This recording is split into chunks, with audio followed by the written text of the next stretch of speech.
it even on you guys, okay? So it's like when it's like using a rattle can, okay? It's like, and we'll put it there and we'll let it dry. John does it first. While this is drying, I just got to grab something in my suitcase real quick. Any quick junk about? You're going to edit that out, right? Sure. For a price. A sample of each product might do the trick.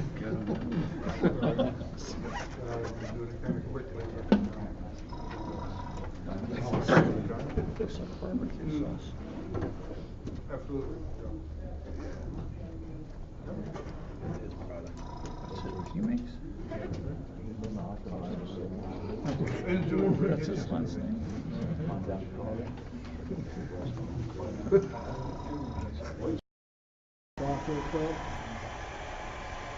So Adam, the sorry about No, it's all right. Tamiya clear thin with the lacquer thinner? Correct, yes, right. with the yellow cap. Okay. Okay? Gotcha. All right.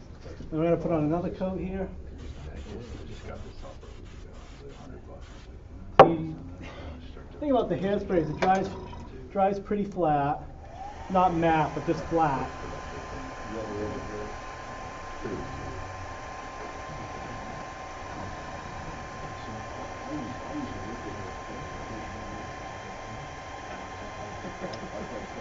What does the hairspray accomplish? What that's going to do is, with the hairspray on, we're going to airbrush this coat of white over to get that winter camouflage that we just saw in the slides. Yeah. And what that will do is, when we wet that paint in that hairspray, it's going to allow me to pull off that paint, getting that nice chip effect. Without touching the grain. Correct. Yeah. I got you. Yes. Adam, a demo I did for our club Yes. last year, the question came about the hairspray itself. Correct. As far as, did it matter what brands? And I'd actually, just because I'm a little tight money-wise, I tried 3 different kinds. And Yep. used it, and it was a valid question because I had noticed in my test shots Yep. that some of the cheaper hairspray didn't really work, get the results that some of the, like Tresemme or something would work. Yeah, I don't know. I had to ask a few women in the hall. What kind do you use? It actually was Tresemme that worked the best for me. Take your head off for a minute, let's see. Yeah, there you go. You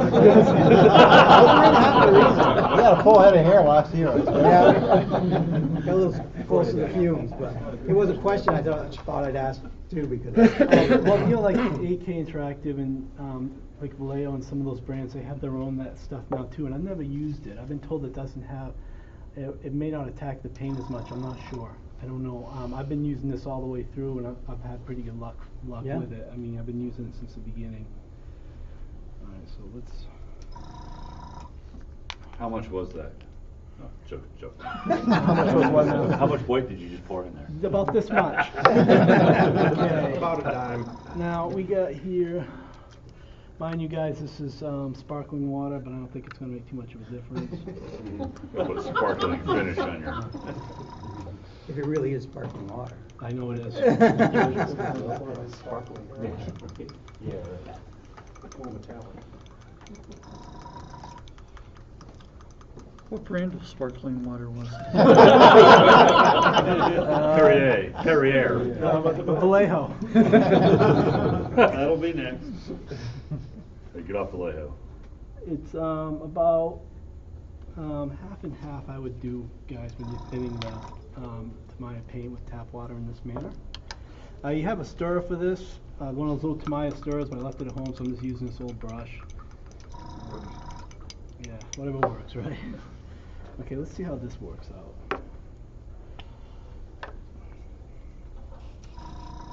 I'm going to take off one of these things. It's going to get paint all over my hands, but I just... nothing to...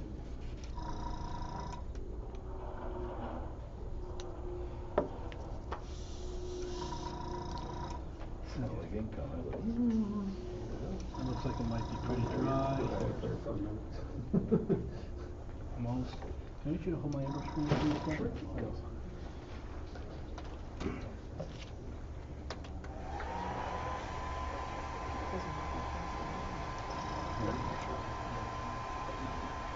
Why did you thin so long? You wouldn't thin with this? Yeah, as I was saying earlier, I found that you can thin it with that and have some success, but I find with thinning it, I'm experimenting both ways, and I've had pretty good results of both. I just find with tap water, I seem to have a little more control with removing the paint. As this individual was saying earlier, he's found with using the Tamiya with the lacquer thinner, it just wouldn't penetrate. It wouldn't, it just beat it up. It wouldn't come off. It wouldn't come off. How about there are two types. Right, the other one is what I did use and it worked well for me. But the white cap one, Yeah. okay. That's their alcohol-based one. Okay. Just going to put on a random coat. And what I'm going to do is I'm going to spray it thicker in some areas and thinner in others, to show you just the differences and the thicknesses in paints. A lot of things too, like Mike Rinaldi, you guys know him, obviously. He does a lot of articles about using hairspray with Tamiya paints, then with tap water, and some of his, I recommend if you want to learn more about this, read some of his books too.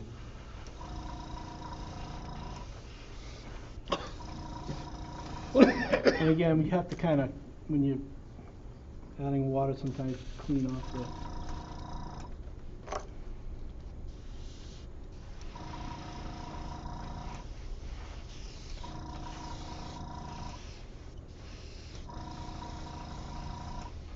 So what I've done is I've added more paint to this side and kept this side more, kept it thinner, okay?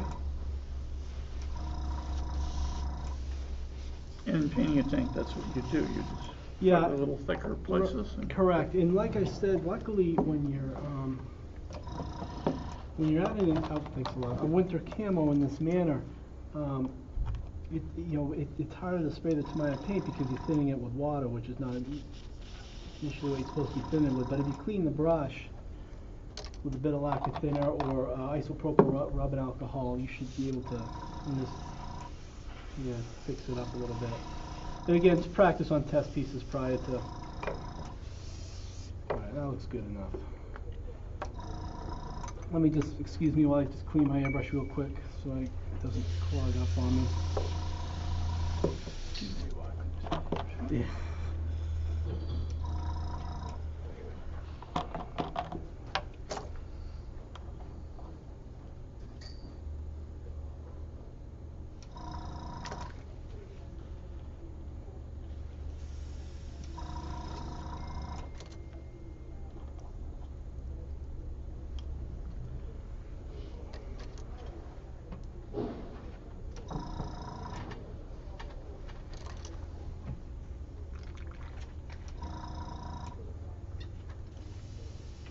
Now that's a technique I hadn't seen before. You hold his nose and make it gurgle. Yeah. Yeah. Some of the wrong way did it, yeah. Yeah. I've learned something already. Get a lot cleaner brush. Yeah. That's all you need. And if you don't clean your brush well, it'll do that automatically. Well, that's why Well, spray paint. that's typically where I get that. I don't try to do it on purpose, but yeah. Adam, I've got a question. Yes. Was there a particular reason why you mixed your paint and thinner in a separate container instead of in a color cup and airbrush? I think if I'm mixing it in a separate container, like in the case of this one, it just gives, I have a better idea. I can usually tip the glass and how quick it runs back down the side, gives you an idea how thin the paint is. Okay. This technique is a name for that too. I don't remember the name, but it just gives me more of a visual, how much stuff I'm putting in there, you know? Just curious. That's a good question, David. Alright, here I gotta try to get a spare cup, we'll get rid of this. Clean this out too real quick, guys, excuse me. So it's like drinking wine, you look for the legs, you know, you take the glass, swirl it and see how the legs drip, fast, slow. Is that That's the way you look at it. the Wilder roll of cleaning towels? Yes. It's from all It is. I think I got enough to get us through all this demos Yeah, today. that too.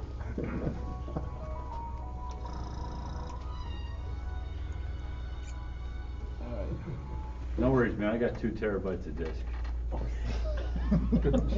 Yeah. Alright, that looks like it might be pretty good.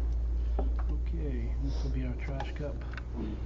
Okay, now what we're going to do is we're going to start removing some of this paint here, and you can use, I got a couple of old brushes that I modified. I just took this thing and snipped off the brush give me this rigid thing. I got another one kicking around here somewhere. Yeah, this one will work. Alright. Real technical stuff. Okay.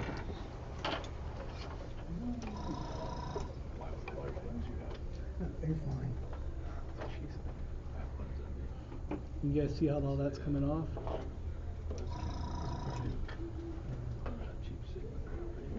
And you're dipping in water then, right?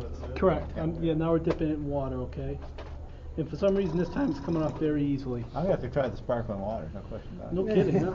Same thing too. The gentleman asked a question behind me about, if you wait longer, is it harder to get it off? No, it's not. It's not at all. Actually, you can even, I had a toothpick around here somewhere. Well, we can use, to take these tweezers. If you want, you can put like scrapes in it from where it's driven by and run into tree branches, for example. You guys all see that? You know, and this is dry. I'm not even wetting it here. This part's been wet, of course, but here I'm just adding the scrapes, all right?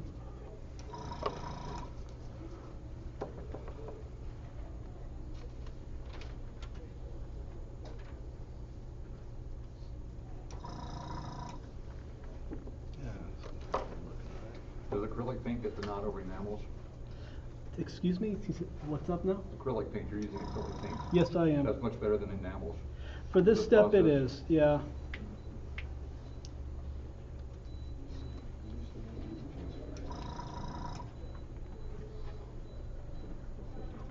Well, it's the acrylic that makes it work, right, Alan? My understanding, allowing the water to go through the paint. It's the It's acrylic probably character of. Yeah, I would say that's probably the case. Yeah, you know, I've never tried this technique with using enamels or anything like that. It might be because they Yeah, tend to bite yeah. the plastic more or the paint. Yes. Yeah, they both have the same chemical properties, yeah.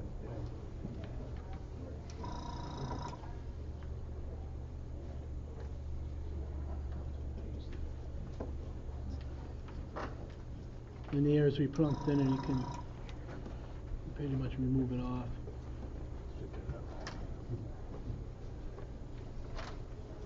And your wrist motion is basically just up and down, right? Yep, basically just use a tap. You can, you know, whatever works, you can use a tapping motion if you want to.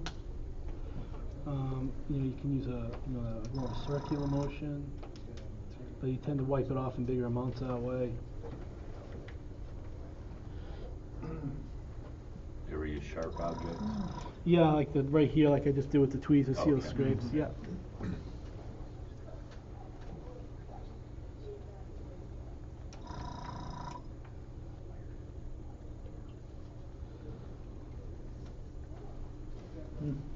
Seems like one of the harder parts is knowing when to stop. Of course, but I'll show you what we can do. Let's make a mistake. We're gonna screw this up, all right? Right here. Yes. Okay. I've had plenty of practice Oh my with God. They don't need to teach me how to screw it. Yeah, well, I'll show you how to. See, that's the thing with when you're using all these techniques, right? And you're building up layers, because that's all you do when you do all these different techniques, whether it's hairspray, winter camo, filters, washes, whether you're just building up in layers, right?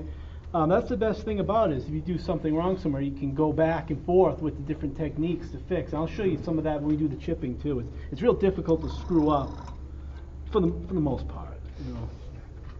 Yeah, let me Pretty just, sure I did it. I'll get through this quickly here. Maybe I should have brought a smaller piece.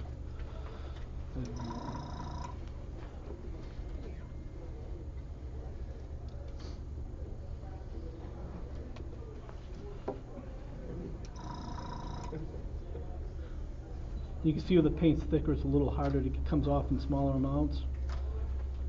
Depending on how you rub it, of course. Hold on here.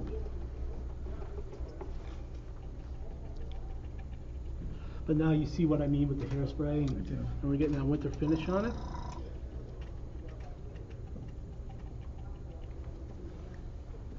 But it's okay to go acrylic on acrylic on acrylic. You don't have to introduce an enamel somewhere. I've always, you know, I've always had luck with the Tamiya paint. It's more of a lacquer paint, and I've always used that as more of a base coat for this technique anyway. So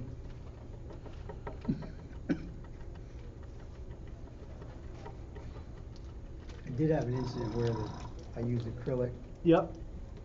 and I didn't, when I was testing it, where I didn't clear coat, base coat, Yep. and it did go through, it went through my top coat, it went through hairspray, and then it went also chipped through the base coat. So then Yeah, I've had from that then on, problem too. I hit it with a clear coat. Yeah, I've also had that problem Yeah. before. You're saying primer. Yeah, so. But this piece has no clear coat on, right? Yeah, I airbrushed you it. did? Yeah, I airbrushed it with Tamaya paints, and then I put on a coat of this stuff using this lacquer thinner. Okay. Gave it a nice satin Okay, I finish. remember now.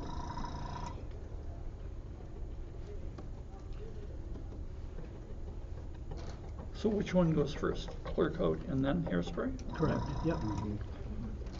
Unless you're using enamel base coat, Adam, is that true? It shouldn't affect an enamel base coat, I Right. would say. Yeah.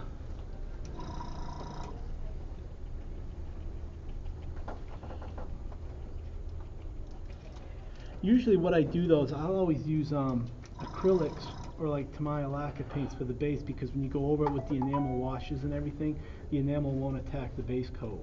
You know what I mean? Did you want to repeat that? You would go over it with what? When I usually for a base coat I always add I use acrylic paints, because when you go over it with the washes and everything, which we usually use enamels for that, or oils, the enamel won't attack the enamel base coat and lift it from the model, whereas that's why I use acrylics, is it won't. I'm sorry, I'm doing two things at once here. When you use an enamel base coat and you go over it with enamel washes and everything, the enamel wash could attack the enamel base coat. Where if you're using acrylics, it's less apt to do so, because it's different types of paint.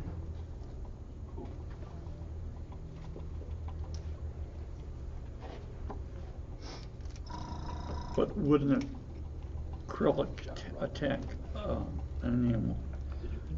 No, I would say no. I've never had it personally happen to me at all. Okay.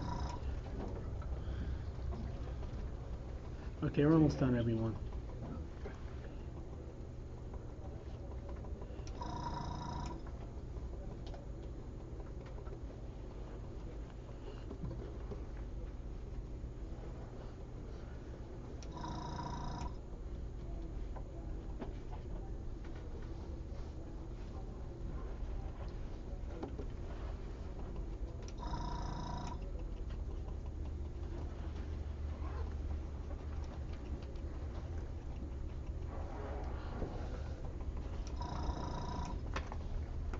Okay, so basically, here's our first coat, all right?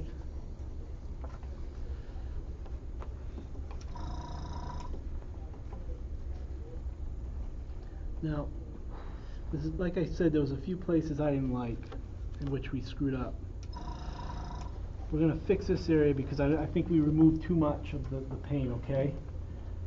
Does everybody see that? We're gonna fix this area over here that I smeared off with my fingers. Everybody see that? So let's go ahead and we're gonna dry it up. And like you said, it's just knowing when to stop, whoever said that. Okay, and we'll be able to add a few scratches in it, you know.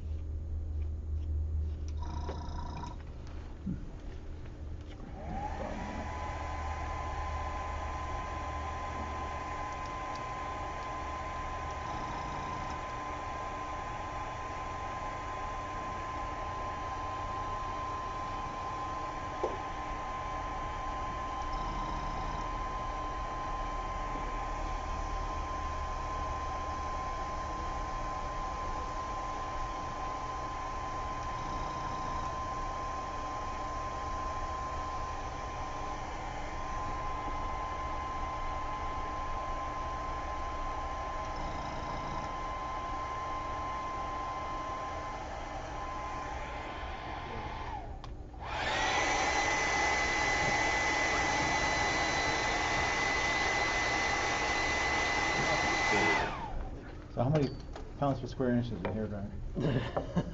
Not a question I couldn't answer right now, but I will look into it for you now. Measured in CFM at that point. So what we're going to do now is we're going to seal this coat, okay? So we're going to take some Tamaya clear, and tissue paper right in front of my face.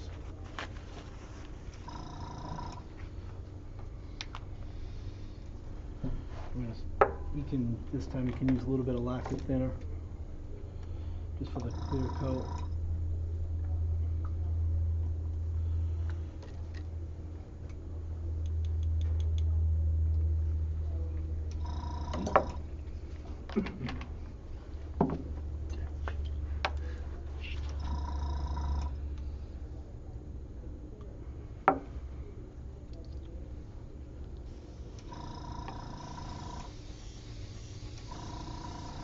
Put on a couple of good coats.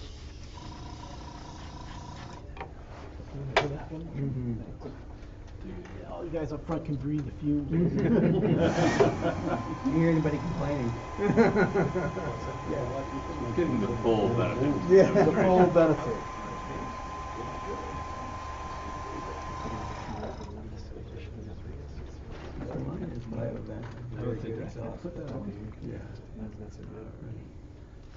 That was the deal I promised you. Get a good one.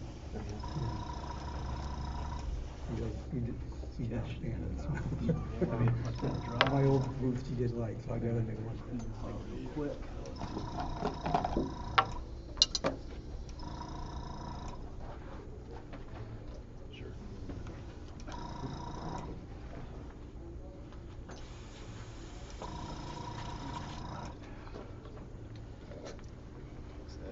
There you go.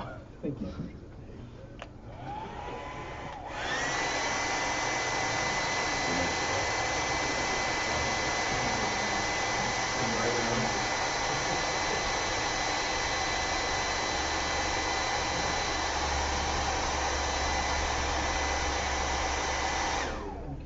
Now what we're going to do, usually I like to give the coats, between when building up coats like we're about to do, I like to give it a little more time to dry, a couple hours, but we don't have that type of time, so I'm just going to go forward with it and assume that everything's okay. So what we're going to do now is we're going to add another, now we're going to fix these mistakes that I showed you, okay?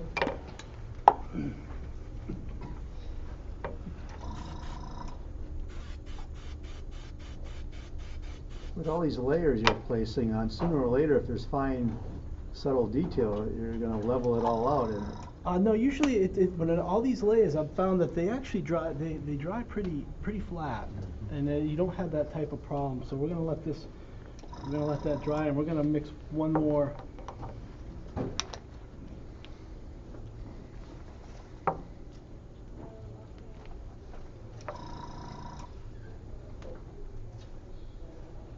Oh, I didn't take out the paint from the last one. All right, take that out real quick.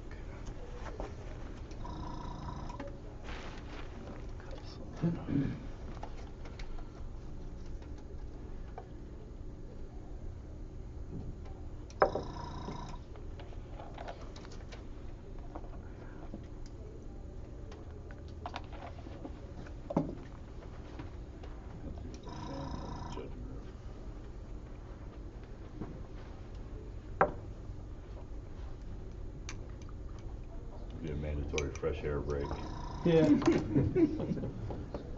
By the way, which area here Exhaust would hood you on? say is the desired effect? We know you're going to be correcting that one. Right up around here looks nice, okay? Okay. Sorry about that.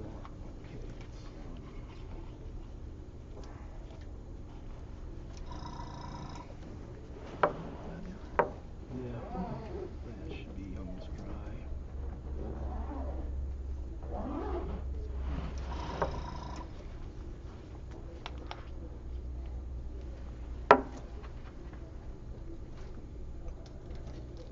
Into about half of water.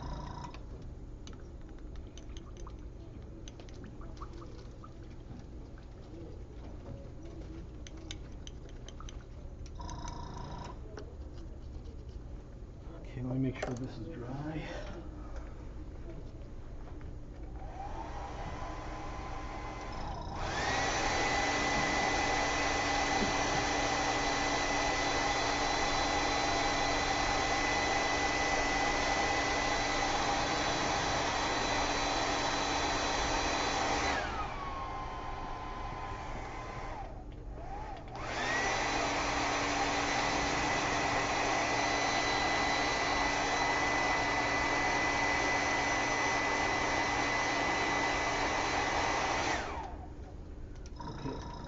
what we're gonna do is we're gonna go back over those areas.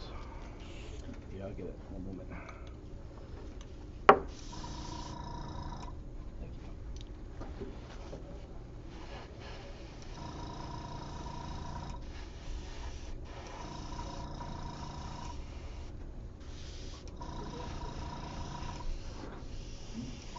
Now, you've hairsprayed over some of the stuff that you've already, Oh yeah, you can build it right up in layers. but it's now, it'd be more difficult to go back and try to get that off at that point? Well, you don't want to get out. You want to keep some of that first layer underneath because the two layers are going to work in conjunction with each other.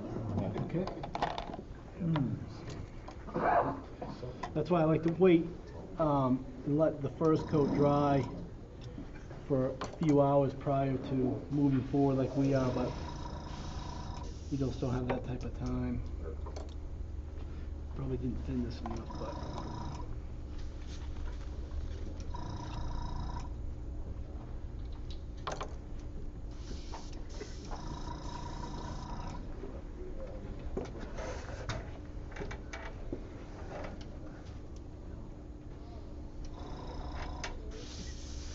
My airbrush is clogged. Sorry about that.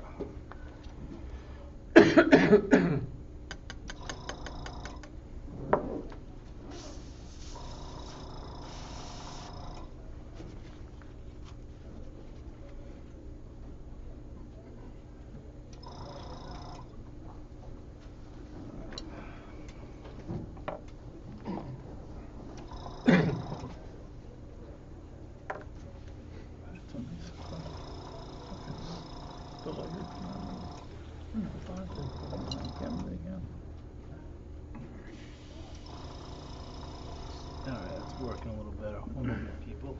Excuse me. It's okay, I'm actually glad you did it. It happens to me all the time. I thought it was just me. No, it's, come on, it's just normal.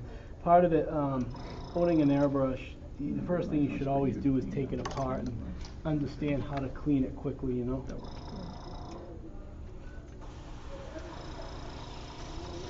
It's always, you know, it's an ongoing thing.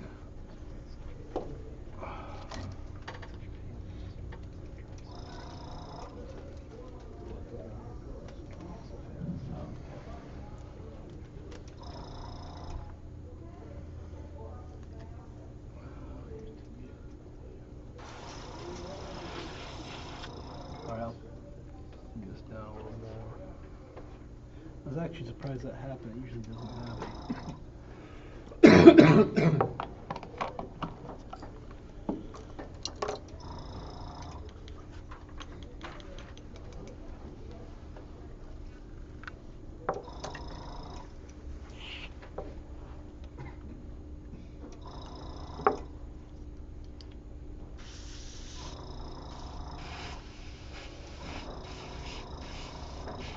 Almost clogged up on me again, guys. Sorry about that. I don't know what to say.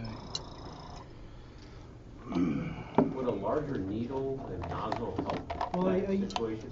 Well, you know, I usually use this one. I don't run into problems with it. This is the first time this has happened, but I don't know what's up.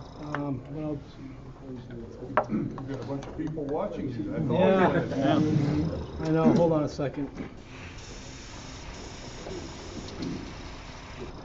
Yeah, it's always much more fun when everyone's watching, you know?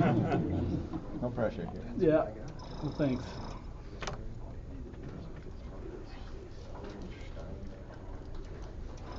Somebody said that under major clogs that put fingernail polish remover. I've been told that too. It pretty much takes away everything. I haven't done it, but it's something certainly to try out, sure.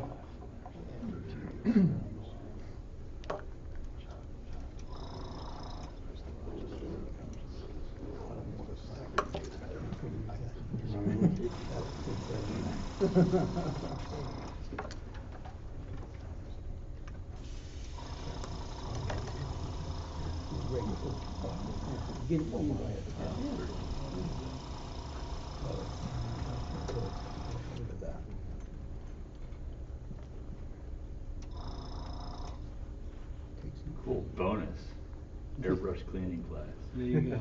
Okay, well, what you can even do too is Another thing, if it gets real bad, you can take your needle and use it to kind of ream out your nozzle. And sure enough, I do get stuff stuck in there.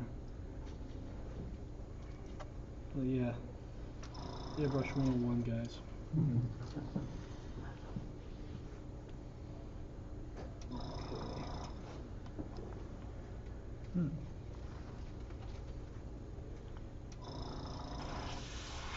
Okay, what I'm going to do is I'm going to dump this out and try to just mix it over. Alrighty? Just don't drink out of that glass. No, I don't want to get those confused. 2 shots of that might be nice. Yeah, yeah. Ethyl alcohol in there.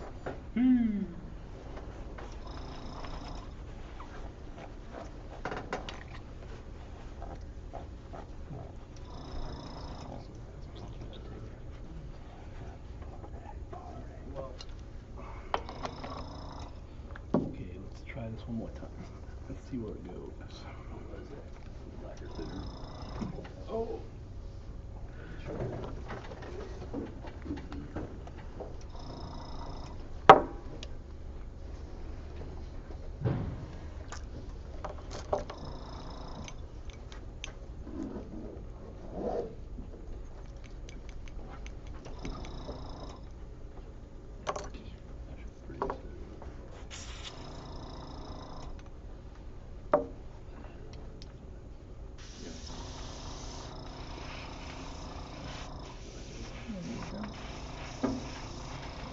Yeah, but it's still coming up kind of, but we'll just do it slowly, you know.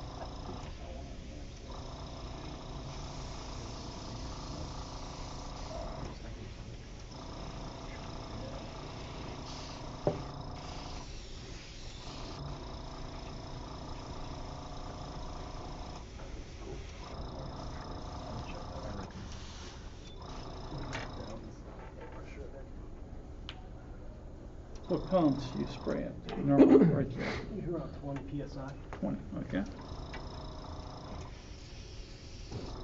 That might have been why it was clogging. But I want you to hold this for me. Sure.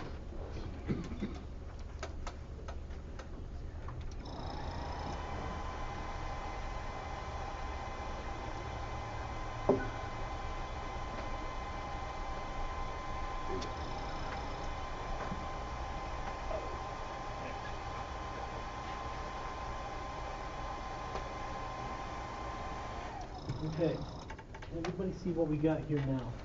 Hold it up to the camera. Yeah, okay. Okay, and the camera. Is it there? Yeah. Alright, everybody see that? So we've covered up those areas that we don't like. And you can even, like I was showing you earlier, you can take a fine brush here.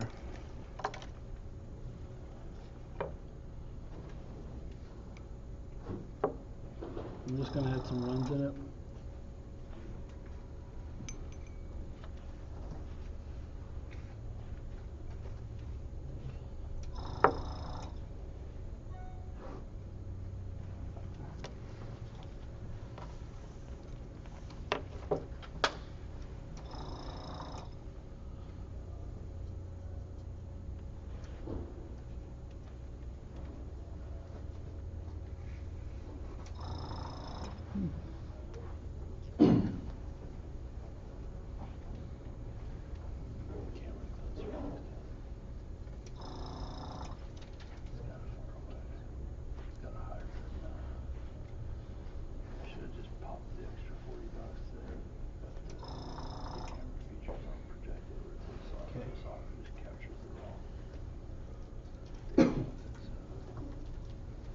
Okay, can everybody see that okay? You can brush them right on over the... It's just where the winter camouflage is put on very thick and runs if it ran down. It's a really cool effect. Everyone likes, whether it's rust stains or earth stains or black oils, everyone always likes lots of runs all over the... So it's... Speaking of the runs, there's a great Chinese restaurant. There you go. That would be top notch. Top notch, top notch.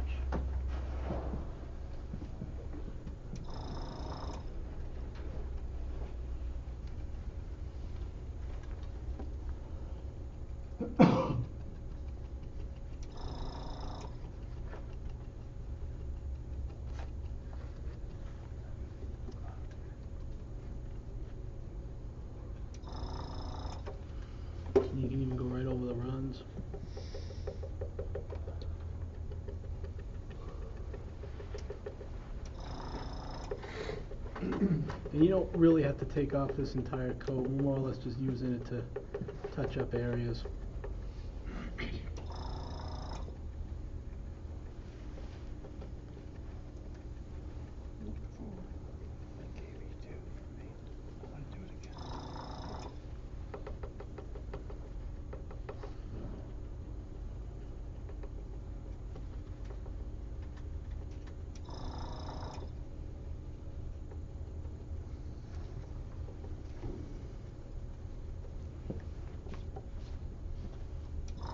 By the way, is this basically just the way it would happen on Russian tanks, or follows right through with the German tanks?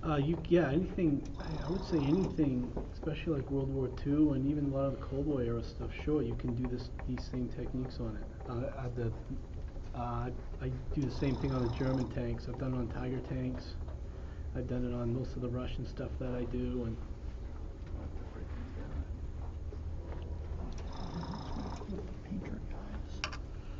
okay. Bill, I've seen pictures of whitewashing Shermans with buckets. Shermans, there you go, with a mop. And not even a mop, just yeah. throwing them. Really, I haven't. That would be a cool effect. Yeah. That would how you get Taking big a runs. bucket of whitewash. Throw it on there. Yeah. See the guy standing there with whitewash coming out. He'd gotten KP, so he wanted to get it over. Yeah. But you're right. With least effort possible. Yeah.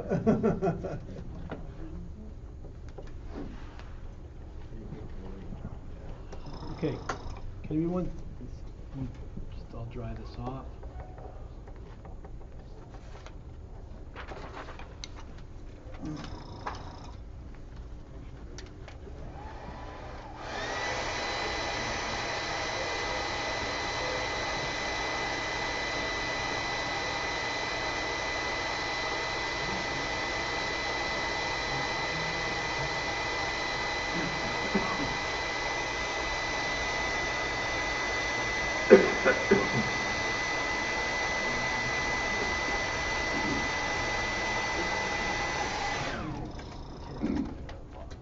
Maybe you want to pass this around the room so everybody can see it. But now you can see how we built up these two layers to get this really nice warm winter effect. We were able to correct a few areas that we didn't like.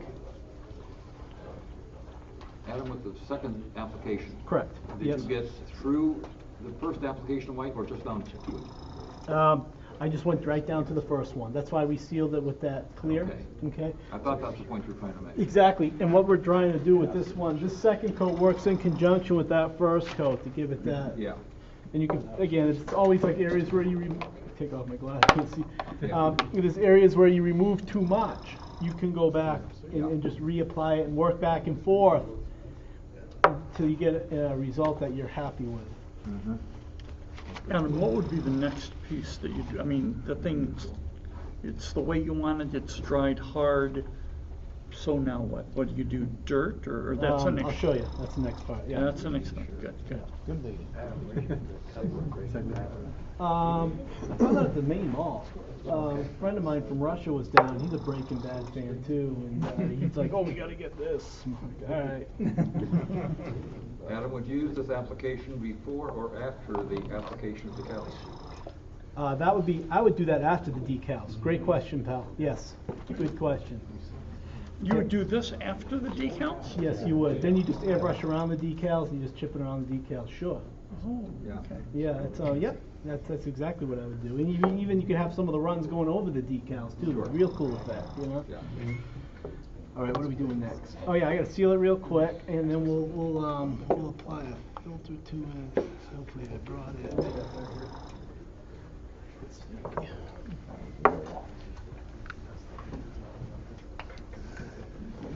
Blue filter. Did we clean that out? I don't remember. No, we didn't. All right. What's your airbrush of choice there, Adam? This is a Infinity. It's a German brand. At first, I wasn't really. I was happy with my Iwata. I kind of, I get into old habits. But I found this to be a little different than the Iwata as far as the action. But once I got used to it, it's all I use now. I just had to get used to it. Harder Steenbeck Infinity? Correct. Yeah, very What good. now? Okay, Harder and Steenbeck.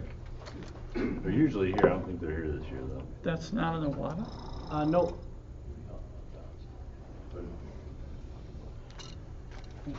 Yeah, but I mean, I've used an Iwata too with this.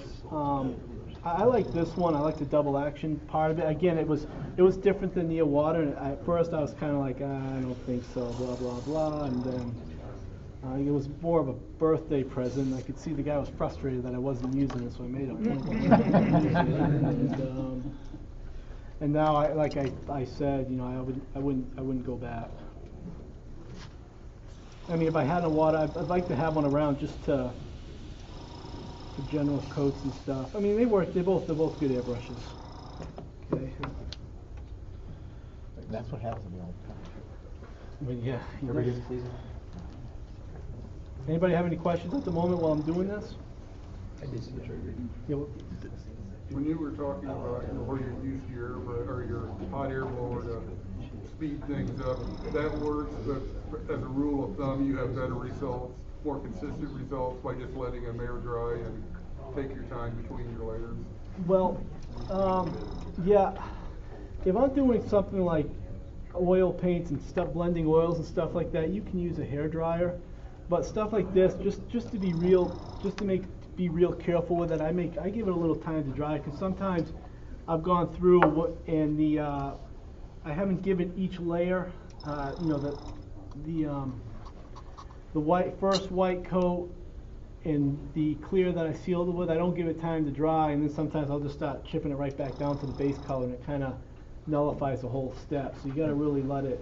But here I got lucky because we did it very quickly.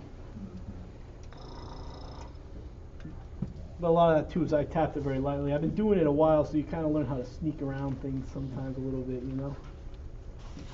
I'm almost done, guys. One moment here. I just want to make sure this is right, so I don't screw it up.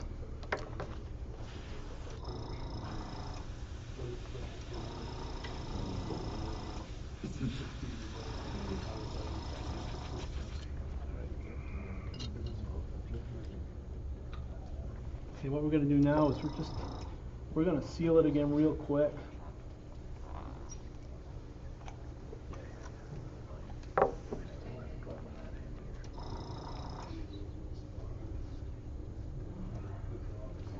And this time I'm not going to apply as thick of a coat because I'm going to be using enamels for basically the rest of it. But I just want to be real careful. Okay.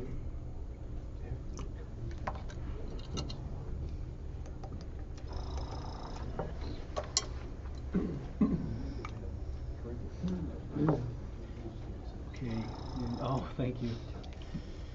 All right, just real quick here. I don't think much is needed. And I think that'll do it.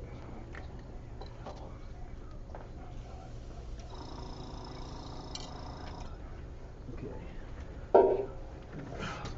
And what we're going to do now is we're going to apply. I usually go over these things with like a blue filter, and if I don't use a filter, sometimes I'll mix a little blue right in with the white. And what that does is the blue will give the white a little more of a cold appearance. You know, like the artists always do. They'll add red to their paints when they want a warmer, as you said. And same thing, you add blue if you want a cooler look. So when you're doing desert vehicles, you know, or winter vehicles, you want to keep that in mind. Okay. So this here, I didn't add any blue to the paint. So another way I could get around this real quickly is I'll just add a blue filter.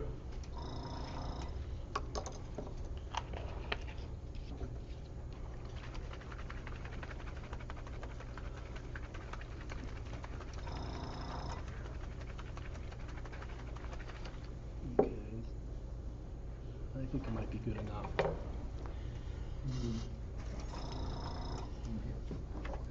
This filter is acrylic base. This one's an enamel base. Enamel base. See, why I didn't add too much of the clear for the last coat was, one, I want to kind of keep it the winter camo a little matte, but two,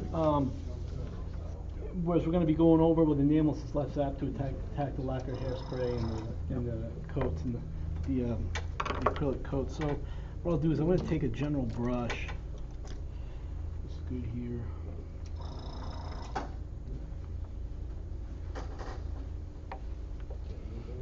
Maybe I want a bigger one. Let me see what I got. Yeah, this one. A nice one here. For your filters, do you prefer like a more of a round brush or like a squared off brush for? I like to use a round brush. I mean, I've used flat brushes like this too with equal results.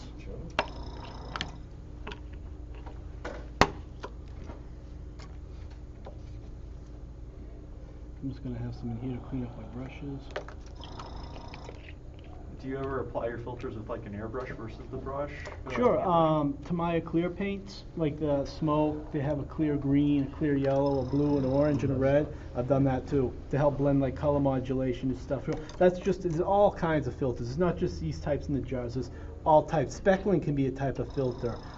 Blending oils can be a type of filter. To get that fading, they call it. That's a filter. You know. So what you do is you wipe, yes, you want to put it on with a damp brush, as most of you know. And we're just adding a blue hue to this.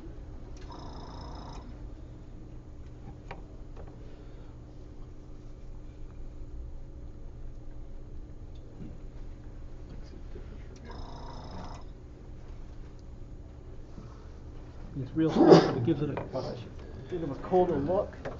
Now, filters are enamel, so you should give them ample time to dry between each coat. I'm going to add 2, and I'm going to go quick with it. So I'm going to dry this real quick and add another one. So I want more of a blue hue to this, and I'll show you why.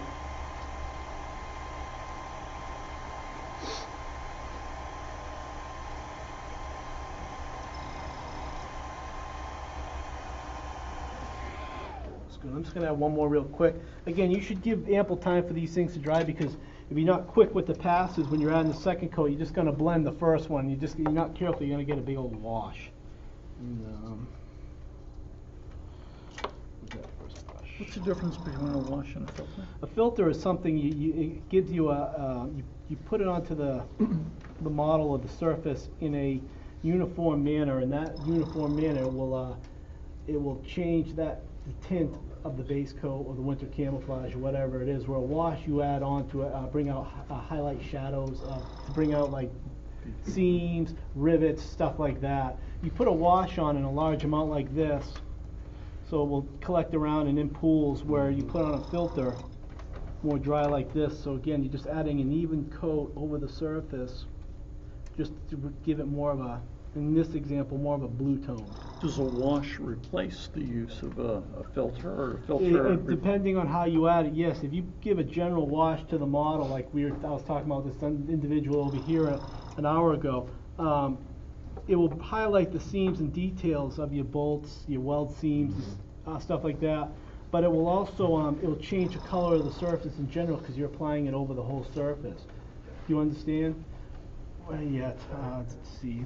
Here's an example of a wash. Well, would you, this all dries now, you've done 2 filters, Correct. Would you put a wash on it ever, or no? Yes, I would wait till the filter is dry, and so you don't always have to apply a filter. Sometimes everything's good enough. The color's fine, the base coat looks nice, but if you're unhappy with the base coat, in this case I wanted to add a blue tint for it to make it feel colder, I'm adding a blue filter.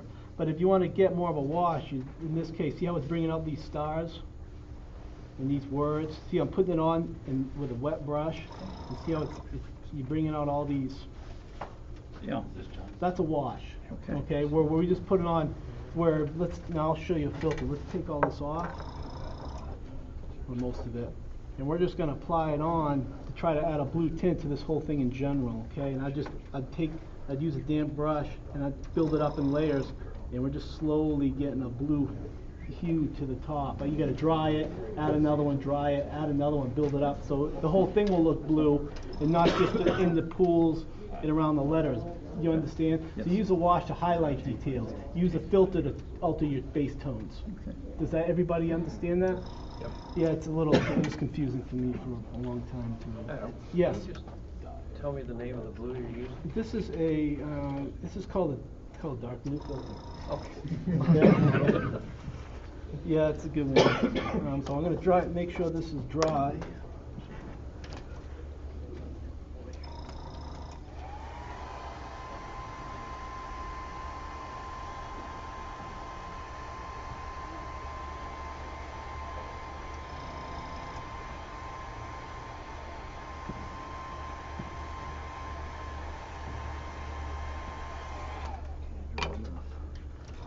Let's see where we are here.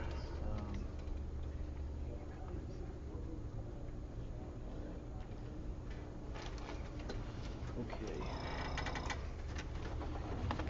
Now, I want to show you one trick real quick, but I don't want to spend too much time on it. But now that we've given more of a blue hue to our winter camo, you can go back over that winter camo. And we're going to use we're going to use Vallejo model color, it's white. And I'm going to thin it down to about the consistency of milk using tap water. We're going to take a Winsor Newton Series 7's brush, 000, excuse me. They're a little expensive. They run you about $10 a piece, but if you take care of them, they'll last you a long time. They hold the point, and they're just beautiful for applying little effects. I'm just going to focus up in this corner here. I don't want to spend too much time on this, because this is a step back. What we're going to do is I'm just going to highlight some of the chips and stuff. And basically, we're just adding more tones to the winter camo, to the white. You create like an outline around the places where you're taking off the white mark? Not just the outline, but I'm also just tapping randomly too on the centers of the white areas, just to add more color to the... More randomness. More randomness, sure. Maybe a little more of a 3D effect if you go around the... Yeah, that gives more depth, doesn't it? Yeah, more of a 3D effect, sure.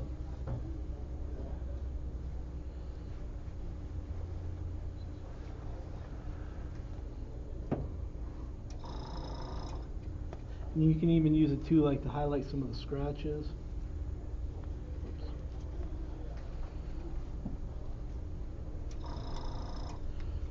But it's a faint.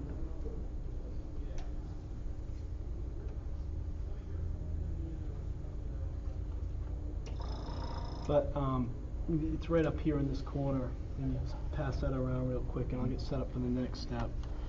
What we'll do now is I'm just going to add some earth tones to this thing.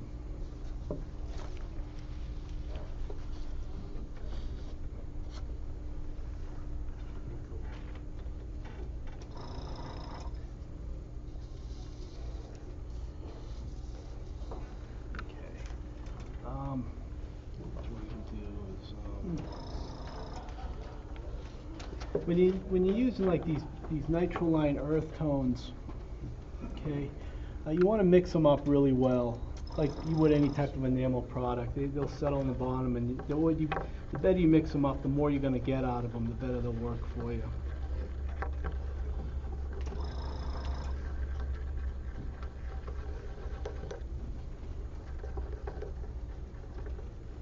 Just kind of generally go in there, mix it up.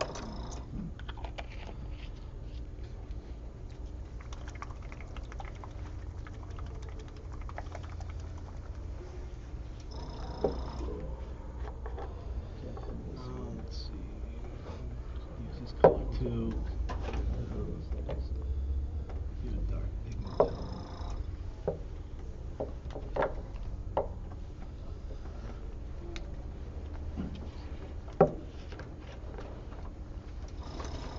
Gotta stand up, it's killing me. Oh, it's alright, man.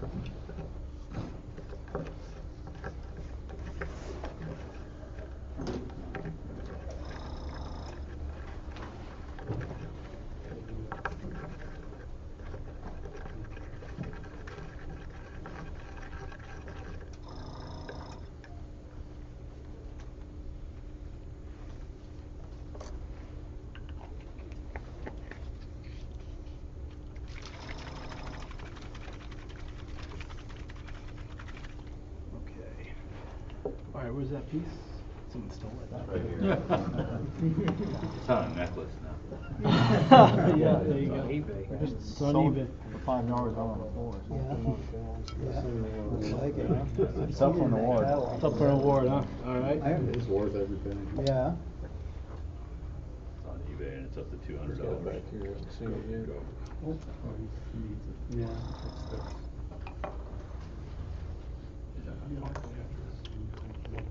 Trouble. Call you Bad Pete for a reason. Okay.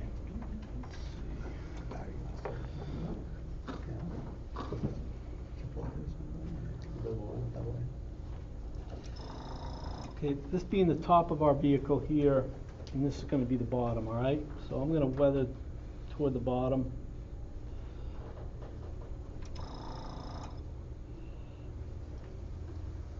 What are you applying now? This is it's a light dry mud effect. Okay, it's an enamel effect. Okay. Just gonna put it on randomly, and again, if you have any areas in the winter camo that you don't like, maybe this would be a good time to weather it and maybe cover it a little bit. Okay. Isn't that really just a great method that you're using right now to practice these techniques instead of using a kit? Just use a piece of plastic. You know, at the last seminar I was at, I was doing something like this too, and I kind of came up with a new little thing to do on the models I do now, because you know, depending on the crowd, like some crowds are easier than others. This is a pretty easy one here. But like when I was in Siberia, yeah, but in Siberia they were pretty easy too, and I was much more comfortable, so I was just doing all this different stuff, and yeah, I came up with some different methods. Sure, Pete, you can learn new stuff from this. And you could probably bag those as blanks and then sell them to people. Well, I usually just give them away to people. You laugh. I bet I bought some Wilder practice blanks. Now you know my secret. I'm trying to help you out, man. Yeah. All right. Dry it off. I use my wife's old CD cases that she refuses to let me throw out. Or the Ava CDs themselves. Yeah, Ava CDs themselves. It's worked great. Guys liked it in the demo. To do my hairspray stuff. Demo. Just hit it with the case with it and off you go. Okay, can everybody see that? I just kind of put it on and let it dry. Okay. Now, what I want to do before I forget is, can I ask you to hold this airbrush so I don't step on it? That'd be great. Thanks. If you could just hold it up by the camera, like 12 inches from the camera for a second. No, seriously, the piece in your left hand. Oh, me? Yeah, you. Like 12 inches from the camera there, so you get a good shot. I thought you were talking about the airbrush. Closer. Ready? There we go. Okay. That's better. Okay. Adam? Yes. You're working on one particular flat surface piece right now. Yes. When you are applying your various techniques to an actual 35th scale tank, yes. do you work in small areas at one time? You say, like, I want to do the turret, I want to do the fenders. How do you attack that? I break it down into imaginary parts, like you said. I'll do the fenders, and I'll do the sides of the hull, and the upper hull, so it can dry, and I'll just blend it. Yeah, I go one at a time. I even like the chipping, chippings, which we'll do later on if we all have time and you guys are all still interested, because we'll do rust and steel next. But with the chipping, you're working up in layers too. You get your light scuffs in the paint, you do lighter tones, and you have the darker chips, and then you have the rough tones over that, and then bits of speckling, and I'll do it all to one piece at a time. It just keeps it more fun, because if you try to do one process at a time over the whole model, you just kind of, I don't care what documentary you got on in the background, it's still going to get boring. Right? A friend of mine told me that the way you can put mud on is with on a brush, but shooting it with an airbrush. Yeah, we can. Yeah, that's one way to do it too. I can show you another way in a moment. One moment. What I'm going to do is just kind of run these.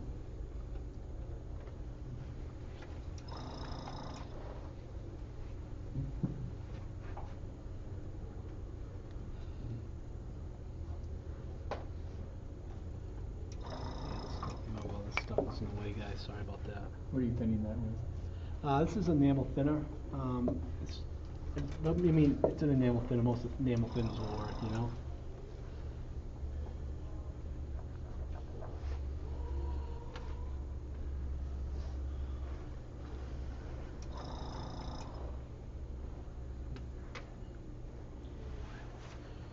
You can see how the enamels won't attack the hairspray or.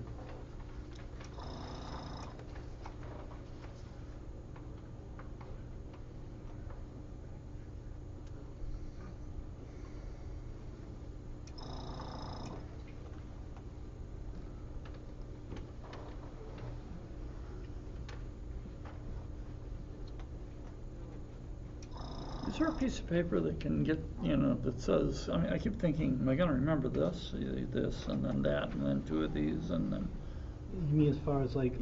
go in the order of things to, Boy, there's a lot of articles that are similar to this. Maybe you can email me. I'll write you a list if you want to do that. Maybe next time I do one of these seminars, I can have a list with me and pass them out as handouts to people. Oh, it'd be great. You do have those slideshows that you have on your Wilder Facebook page. Yeah, It kind of highlights some of this too. If you go onto the Wilder, I got a Facebook page. What is it? WilderModeling.com. I mean Wilder Model. It's on Facebook, not .com. Sorry. And I got a lot of step-by-steps on how to do this stuff too. Okay. I mean, they're using a lot of the Wilder products, of course, but you can use them with most products. Wilder products are available here. Last Calvary has them. Michigan Toy Soldier carries them. M&M carries them. HQ Hobbies out of Jersey carries them. Nice group of people. And that was a great resource you gave earlier in this, Adam, about Mike Rinaldi's books. Yeah, Mike Rinaldi's books. He does a lot of chipping with the hairspray too. He does great stuff. Mike taught me a lot with using the hairspray in this manner, as I showed you earlier. Okay. I'll try this one.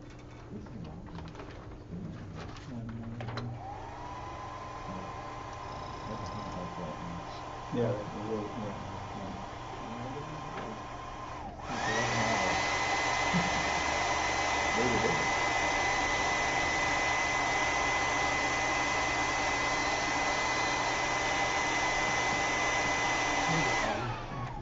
And what you can also do is you can use this. You can make rain marks with this stuff too. You can start.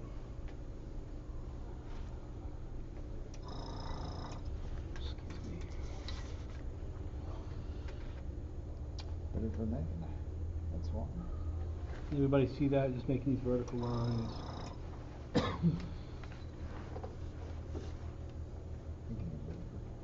Yeah. You might know where Detroit is. Dan. No, he's never been there either. No, really? You asked him? 500 people can include the cows and its tunes.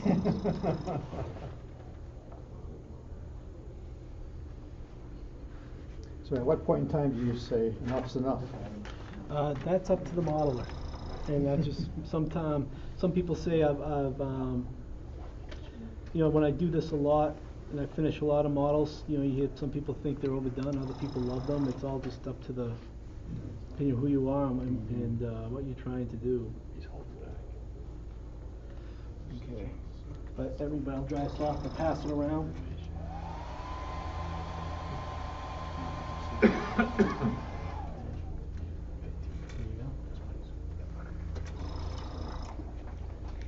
What I'm going to do now is we got our first, it dries pretty matte too, it dries nice and matte, so we'll, I'm going to mix a darker tone now. Use this one. Are you applying those straight out of the bottle or binned? I apply it right out of the bottle, and then I'll blend it with sugar.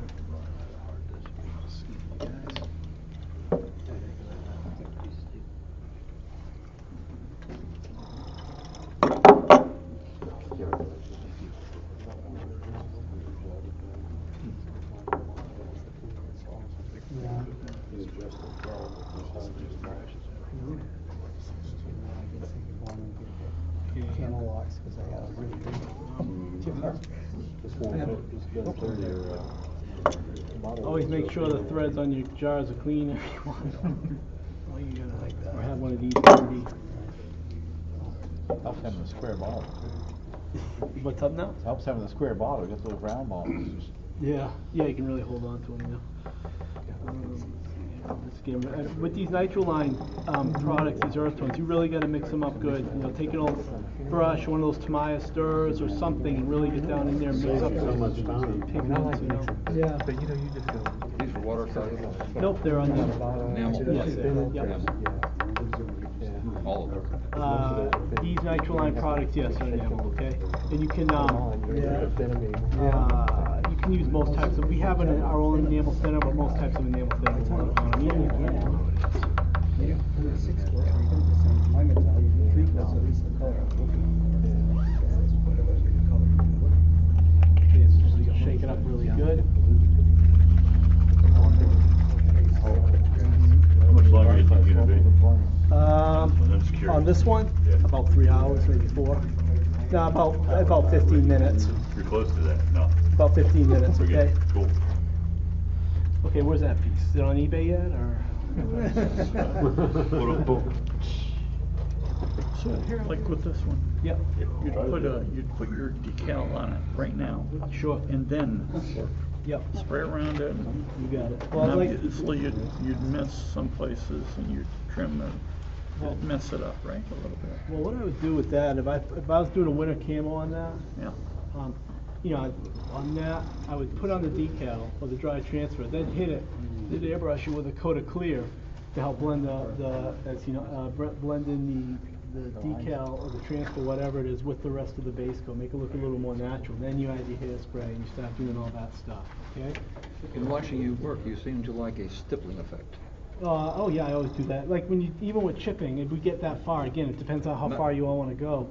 Instead of just being your brush, instead of trying to draw the chips, you know, with a brush and this big, it's easier. But when you're doing it very minute, it's easier just to kind of draw it that way in a tapping motion. It's the same with blending and stuff, unless you're making these streaks here like I did. Okay, I'm gonna. Is that what you meant by stippling? Yeah. I meant bending over, so stupid, no. That's something else, unless you're Jewish. All right. I'm trying to be when I'm buying stuff, I'll tell you that. I'm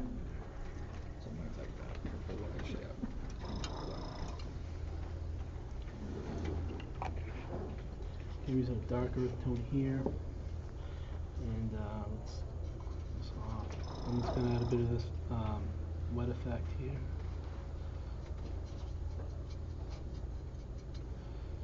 I want a good glossy.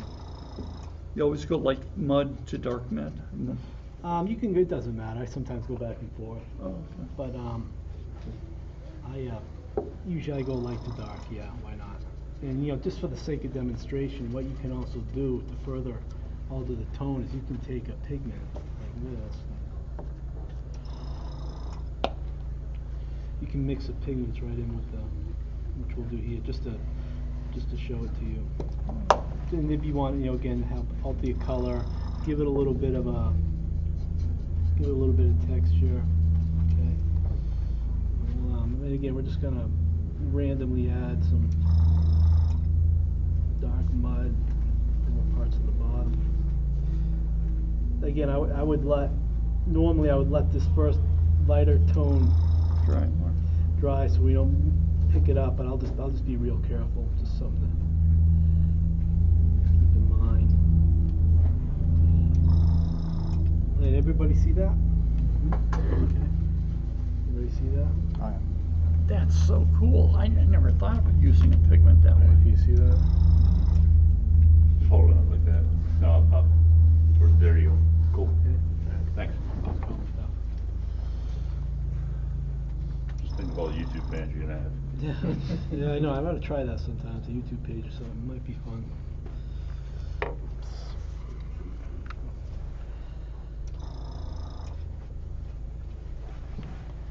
Again, like, stippling motion, like, was it you that said that? Mm-hmm. Yeah. Shame. And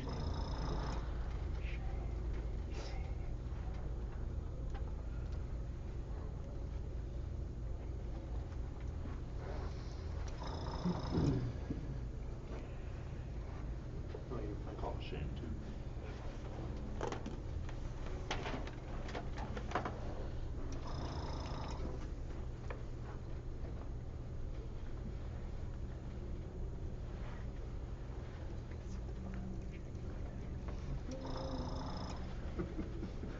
cleaning my airbrush. I think you do me a small favor, turn that thing off momentarily. Yeah, thanks. Putting us all to sleep. Oh, really? Little muted woodpecker. Or something, yeah. Yeah, leak there somewhere if you go. I had a worse name for it, but I'll keep it to myself. So you're concentrating on the lower part? Mostly, yeah, where dark mud or fresh mud might collect, sure. Now, this is going to be actually more of a Saturn type mud because I add a little bit of the wet effect to it. And I mean, you always want, when you're working with earth tones, you always want glossy and matte areas of earth tones. Anyway, it's much more realistic and authentic if you study like actual construction equipment or tanks that are in the field. There's always areas of light and light drier mud and okay. And plus, using dark mud over winter camouflage is just, it's always really cool because you get that light camouflage and dark mud. It's wicked contrast. You know?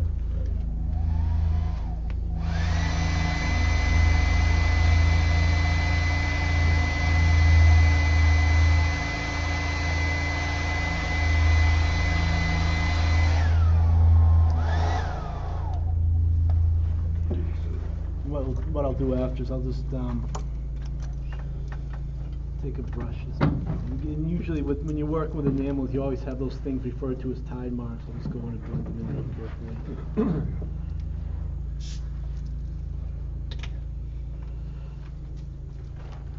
Okay. What else? Okay. Now or you can take, I mean, you can even, let's see what I got.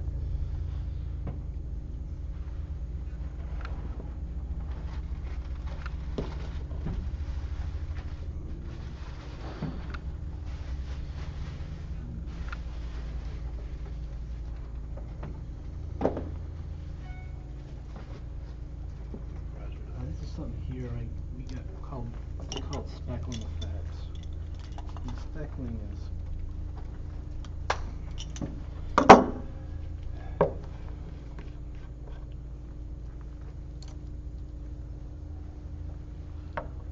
mix it up real good, like always.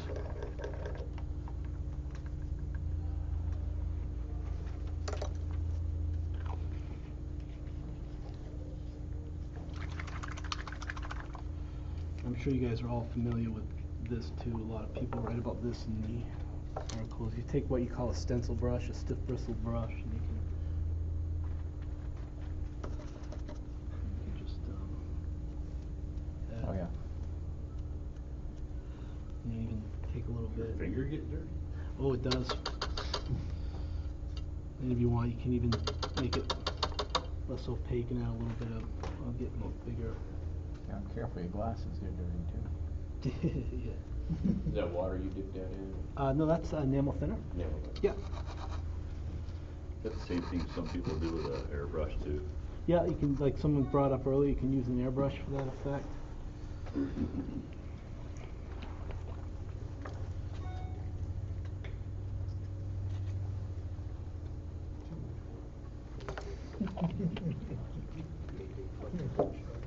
Two days to build them all, 3 weeks. Yeah. It sounds like my schedule. Well, you don't always have to use all of these effects. It's just showing you what's available to you, you know.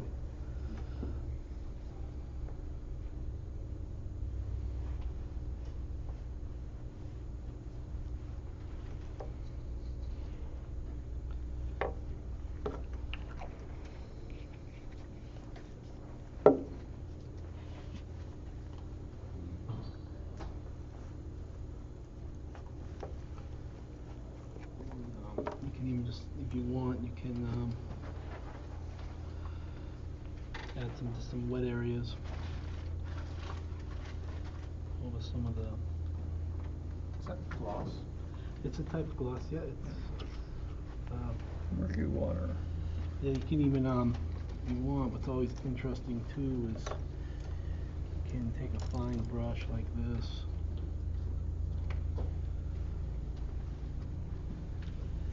Next one.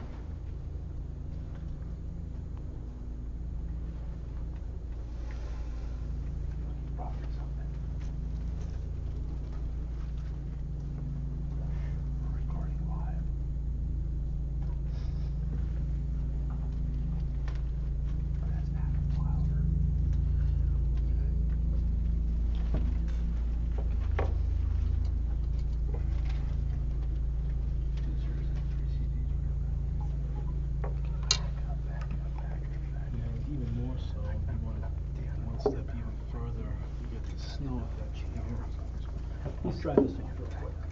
Start off, do you start with some photographs of possibly some What's up? photographs you should study? Do you start with some photographs of equipment of some sort? New Yeah, I or got on old my- that would have On my computer at home, I got a huge folder just reference photos, and I use for weathering. They could be pictures of construction equipment, modern tanks, basically anything, you know. I find my trouble is when to stop. Yeah. And again, like I'm just showing you guys a bunch of stuff that you can do here. You don't have to go through all these effects, you know. Well, it's not the multitude, it's any one thing. Well, that looks like somebody just brushed it with mud. And I'll wipe some of that off. Yeah. When you start out, Yeah. I think it's a good idea to have in mind where you want to finish. Have reference photos, yeah. If there's some pictures that you like, maybe you're not duplicating it, but you see some vehicles that are too heavily weathered for what you want, some maybe not enough. And so you say, all right, I'll keep on doing a little bit here and look at it a little bit more and look at it.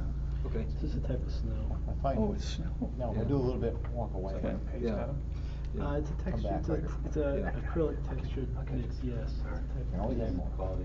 You don't have to. It dries pretty fast. It dries. As fast as the layout. Not quite as fast because it's thicker, but it won't over time. It won't yellow on you like baking soda does or anything like that. It's on the tracks of the model I showed at the beginning of the presentation. I use it. Basically, I designed it more for tracks. So what effect are you trying to achieve here? Just trying to put on a little bit of snow. Oh, okay. Okay, and So you're thinning that with water? you can thin it with water, but I'm just putting it right on out of the bottle. Okay, and it dries matte like cold snow. But if you want it more to look more fresh, you can add it's acrylic, so you can go right over it with the enamel murky water effect, which is. And usually I wait until it dries, because it takes a little bit to dry, but again, just because we're all short on time, I'm just going to make it look a little fresh and just add some gloss over it. And even with the stuff, it shouldn't have... As soon as it dries, it gets more porous? Nope, it pretty much dries just how it is. Oh, really? Yeah, it's a good little product. But basically that's it. That's our winter camouflage, and these are the methods, or the steps that I use when I'm weathering a winter model, like the T-34 in the presentation that Pete helped me with when you all came in. So you want to pass that around. And now what we can do is, if you guys want, we can take a little break. We can keep going if you want. I'm going to do next, I'm going to show how to do different rust stains on when you're painting steel objects, like, which is more popular now. You can, with painting steel, it's good for painting tools on tanks. A lot of people use them on the paper panzers now that are more popular, or dioramas. It's just